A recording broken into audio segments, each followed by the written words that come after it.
We've talked a lot about specialization and getting more specific about the people that you help and how that can lead to a place where people will pay twice as much for the work that you already do.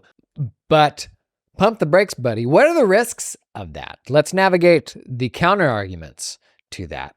Are they valid? Should it impact the strategies that you either take or don't take when you are thinking about niching down? Would it impact what niche you choose? Whether you choose several niches?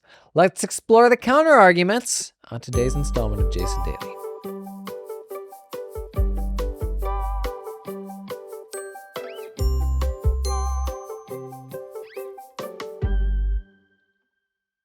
Thought experiment from a DM. What happens when you put all your eggs into that niche basket and because you have no client diversity, you see an entire client base evaporate due to something outside your control? Think about folks that serve restaurants. Pandemic hits, they all shut down. What if there's a bee disease that kills the bees?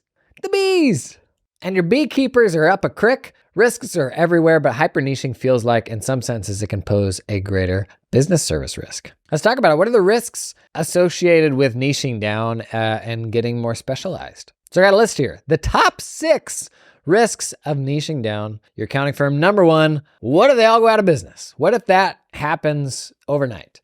It's definitely a possibility. Admittedly, it's kind of hard to put my finger on many examples of that, like snapping your finger and that stuff goes away. I mean, obviously COVID was exceptional and COVID shut down a lot of stuff overnight. But I would say your restaurant clients needed you more than ever during COVID. Like you had this COVID relief and stuff like that, and they didn't have any money overnight, but man, they were doing stuff like trying to transition to takeout, to delivery services, all of these things. You are never needed more than during COVID in the case of restaurants. Now, I can absolutely relate to the notion of people not having money to pay you. I think I've shared this before. This is about as dramatic of an example as you could probably get. I was niching into dental, and we had transitioned a number of our clients to paying us as a percentage of collections. And in Oregon, overnight, they shut down all non-emergency dental stuff. And so poof, literally the entire niche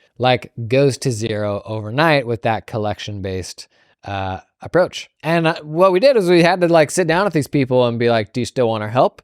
And they're like, yes. And we had to muddle through that and definitely discount some stuff. And the reality was they weren't running their practices. So their needs were very different. The operational needs did a nosedive. The advisory needs were absolutely through the ceiling. We provided more value to those people during COVID than maybe any other time because we were on top of the ERC stuff. We were on top of the PPP stuff. All the COVID relief was so central to keeping those people, not alive, they were going to be fine. But that stuff was so important. In the US, you had the EIDL loans in the beginning, and that was the first money that most people got. But ultimately, they came back, and we got through that. COVID's weird. There's a million examples of this with COVID and all from events industries to hospitality and all sorts of stuff. But beyond that, I don't know how common it is that something wipes out an entire industry overnight. But is it a risk? Certainly. This is why some people make the argument of having 2 or 3 niches at a time. And I would say having 3 areas of specialization is a whole lot better than having no areas of specialization. One thing that this calculation kind of top of the head math misses and oversimplifies is how much nuance and how many new things you find when you do specialize. Because take dental, for example. You go into dental, let's say you start turning up at conferences and you learn all the people locally who are the suppliers and the lab companies and all the peripheral support companies that go into this stuff. And you find there's actually a whole bunch of industries that support dental. And all of these people, they need help too. And who better understands them than the ones who have already done some work in the space? So I would argue most of the time when you start down a path, you actually see a whole bunch of other adjacent opportunities that sometimes will be fundamentally better opportunities. Maybe I learned that actually there's a bunch of money to be made in being the go-to firm for lab companies. And you kind of make that adjacent move into this thing that was related, but you only ended up there because of where you started. And so it's not quite as like linear as that, where you go down this path and you're just going to work with beekeepers and that's it. And if beekeepers go away, then you pull back. You go down that path and then you learn about that entire ecosystem and how much nuance there actually is. And the further, in my opinion, the further down that like nuanced trail you go, the more specialized, the more unique, and the more scarce you are. I think there's a degree of pride to be taken in doing something that normal people don't understand. And it's because it is so nuanced and so specific to a very specific need that folks who don't have their heads into that are like, what even is that? I don't understand. But ultimately that specialization to me is what protects you from general stuff. Like look at ChatGPT and how good it can do certain general things. We worry about how are we going to keep away from productization and automated solutions coming up market and solving more problems. Like the answer is just specialization, is having a really deep nuanced understanding of how things and how certain categories work. And right now, you might be one step away from beekeepers. But when you walk through that door, I guarantee you, there's 10 other steps, 10 other possibilities within that space. People who serve beekeepers, maybe butterfly keepers. From here, you can only see that next thing, right? Maybe you've got one of those clients right now and you're like, maybe I'll do some more of that. From there, you're going to see a whole bunch of other stuff. And that takes some trust in believing that complexity is there, but it absolutely is. And it's the same reason you get a 4-year degree in a specific thing, and the same reason you go into accounting and you focus on doing tax or accounting or audit. Longer term, the value of us doing general things, I think, erodes.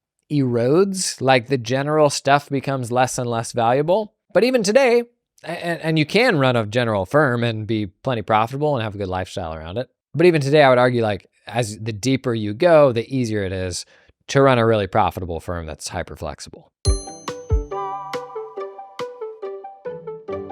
Gang, this episode is sponsored in part by LiveFlow. LiveFlow is the easiest way to sync that QuickBooks data back and forth to your spreadsheets. You may have seen this actually had a big announcement lately. So this fall, G2 gave them the top spot in their fall 2023 report as the leader in the financial analysis category. That's right, they won.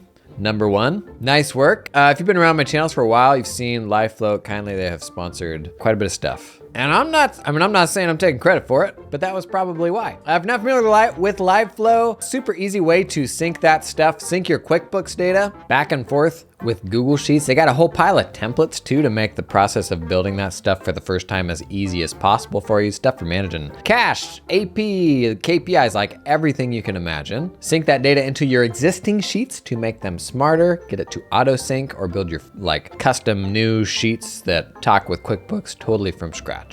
Pretty cool tool. Check that one out at liveflow.io. This episode is sponsored in part by Forwardly. Are you tired of waiting for payments that seem to operate on their schedule, not yours? What the heck? Say goodbye to slowed ACH transfers and rising credit card fees. Welcome to Forwardly, where you can receive payments instantly in 22 seconds. What? Okay, sidebar, thought experiment. I just initiated a payment to you. Put a pin in that. Receive payments instantly in 22 seconds for 80% less and no monthly fees. I like that. With automatic payment options and automatic reconciliation with QBO and Xero, Forwardly streamlines the whole payment process. Same day ACH, man. I don't know why this hasn't been normalized like everywhere. Why are we not doing more same day ACH? By the way, your payment that I just started, it just arrived. It's been 22 seconds. How fast was that? Legal has informed me I need to say I have not in fact paid you. Just clear that up. Just a mental exercise. The future of business payments is here. It's here and waiting for you at forwardly.com. Check out the link in the show notes to learn more. Now, second risk, not being able to find enough clients. The fact that you're just going to fundamentally have a much smaller pool of clients. Let's say I start going to work for lab companies, and lab companies are going through change because if you work in the space, you've got like dentists buying CEREC machines and doing some of the lab company stuff in-house, and that technology's getting better and it's changing a dentist's need for a lab company. And so there's fears around that, but then they're getting into other new stuff. But if all I'm going to serve is lab companies, And I still got the same landing page that I have right now, which is, hi, I'm Jim Thompson, and I do accounting, tax, estate planning, tax resolution, bookkeeping, financial advisory, virtual CFO, controllership, gift tax returns, and technology consulting. If your landing page is just that, you're probably not going to find lab companies.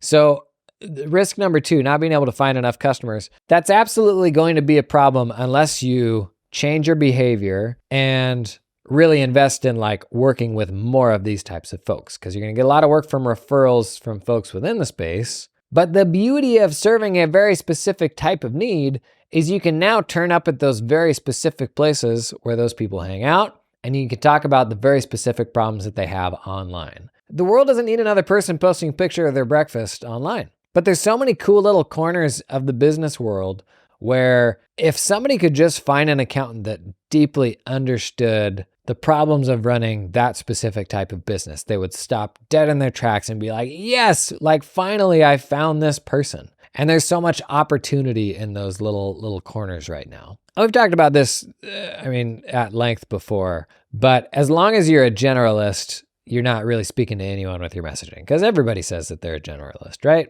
And so it's counterintuitive, but in many ways, it's actually easier to find a better customer when you're solving a very specific problem. It's arguably the biggest reason to do it, is you got this person that's going to value your expertise more, and it ought to be easier to find them because they're congregating in these specific places and they talk online about these very specific to them problems. I want to read you this snippet from a newsletter. It's a newsletter by Ellen Donnelly. It's called The Ask newsletter on Substack. I like this clip on the subject of niching. Entrepreneurs are ambitious and want to work on big problems. We see companies like Amazon, Google, and Tesco creating and selling thousands of products and know that everyone is a potential customer. Therefore, it feels counterintuitive to say you can't create a breadth of products and services for different people. Surely there is more business available by doing this. We also see in the world of social media how big audiences and more likes and followers equates to success. You've made it if lots of people know about you. So why would you pick a small group of people and exclude the rest? Surely that's leaving money on the table and not taking full advantage, right? These concerns are forgetting that most businesses begin niche. Successful businesses tend to dominate one market segment first and then go to tackle the others. Amazon began with books, Google ranked the importance of web page links, etc. I do really think and the social media thing, I like that analogy. The vanity metrics of mainstream, whatever you want to call it, celebrity, social media, influency type stuff. The big brain, really impressive people that write the general books that we all read. The vanity of that, I think, just being realistic and mindful of the human condition, it is alluring. It's attractive. The notion that you could be a solution for everybody. And I think that's part of why we shy away from the notion that we can't help everybody. For many of us, there's probably some very real ego there. And getting specific doesn't mean that you can't help everyone, because you probably can. It just means that you can better help a more specific type of person. Third risk of niching down your accounting firm. What if it means that I have to give up awesome client X that I have today? The fear of this divorce to your firm as it is and the clients as you have them and all that stuff. And this is another reason why I've kind of been an advocate of gradually building that practice alongside your traditional practice. If you've got great clients already and you don't want to part ways with them, in my mind, it probably only makes sense to part ways with them if you're building this other practice that by comparison just blows the doors off of it. It needs to be fundamentally better.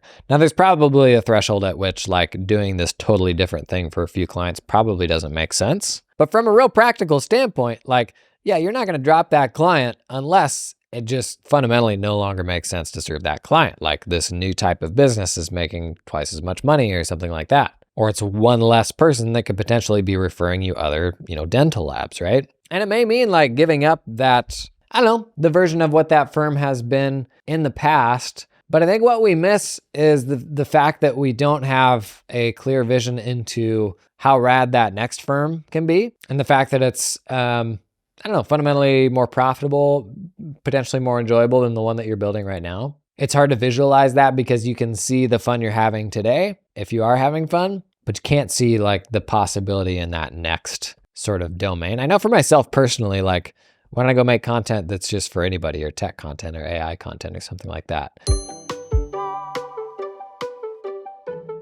This episode is sponsored in part by Copilot. Okay, gang, circle around, bring it in. It is change management season for most accounting firms. You're going through some hard tech decisions. Honestly, it is spooky and like high stakes and really hard to decide because there's a bunch of solutions out there, frankly, a lot of good solutions, but it is high stakes because if we go like switch all this stuff, how are we gonna ever unwind that? What if we don't like it? Or if we go put this thing in front of a bunch of clients, what if they all revolt or we don't end up liking that? And the more stuff we're changing, the more risk there is inherent in that. And I actually think this is a solid argument for Copilot, who is only tackling the client portal problem. And if you've watched much of my stuff, you know how adamant I am about the value of client requests, about clients being able to self-service in a portal to come get a tax return or a month-end close, or so they don't have to email you for that stuff because it's 2023 and you should have a website where people can get that stuff. But if you're stuck on changing, too much at once, or the notion of chucking all your stuff into this all-in-one tool where it's like, well, what if I like the workflow better over here in the portal over there? I actually think this is a solid argument for Copilot. All they're doing is trying to give you the most flexible client portal experience out there. You can embed stuff from external services. They got a bunch of their own built-in goodies, but they are really wanting to build a platform, not like a super opinionated portal, so you can customize it to be whatever you need. So that sounds good to you? Check out Copilot at the link in the show notes. This episode is sponsored in part by the fine folks at Cloud Accountant Staffing. Do you hire accountants? Bless your little heart. Not the best part of the job, in my opinion. Not something I ever enjoyed. Well, listen, you can build your accounting dream team with talented offshore accountants in the Philippines that work 100% full-time for your firm. Their accountants aren't freelancing or contracting for multiple firms. They're all yours. They work exclusively for you and are incentivized to stay with you and your team long-term. They're not gonna get swiped. Cloud Accountant Staffing is 100% dedicated to the accounting industry and founded by a former accounting firm owner that understands your business, knows your pain points. They had to hire some accountants and they said, you know what? We're gonna build our own pipeline in the Philippines. Gonna pull in some super talented people and then open that up to other firms. Basically, that's the story. I've been talking a lot about staffing, building more resilient staffing pipelines for your firms. I had staff in the Philippines, totally red pilled me to oh geez, we need to globalize the way that we get our work done. Check these folks out. Link in the show description, cloudaccountantstaffing.com.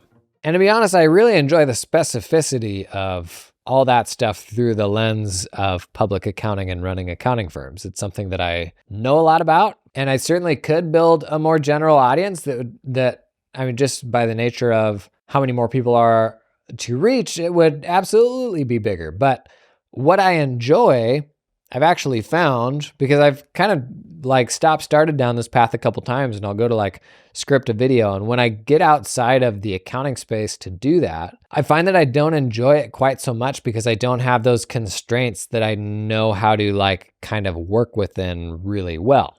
There's this sort of limiting aspect of sticking within a domain that keeps you more focused on a more hyper relevant type of problem and type of discussion. And there's 100 different angles to come at it. Obviously, this is a freaking daily podcast, but I actually find a lot of joy in that specificity because I can go deeper with people and I can go deeper on problems. If somebody can go out and read a general business book and that speaks to them more than anything else, to me, it probably means that there just isn't a book out there that is hyper specific to the things that they do. And in most spaces, there isn't. There aren't talented people going out and making content around the very specific things that they do. And the more general that advice is, it can kind of only be so good and so helpful. And there's some killer general stuff out there. But the more specific you get, the lower that bar becomes. It's easier to make stuff that is super helpful and super specific to those folks. I don't want to post on social media and be up against every single other person that prepares taxes or every other accountant. Nobody's going to find me.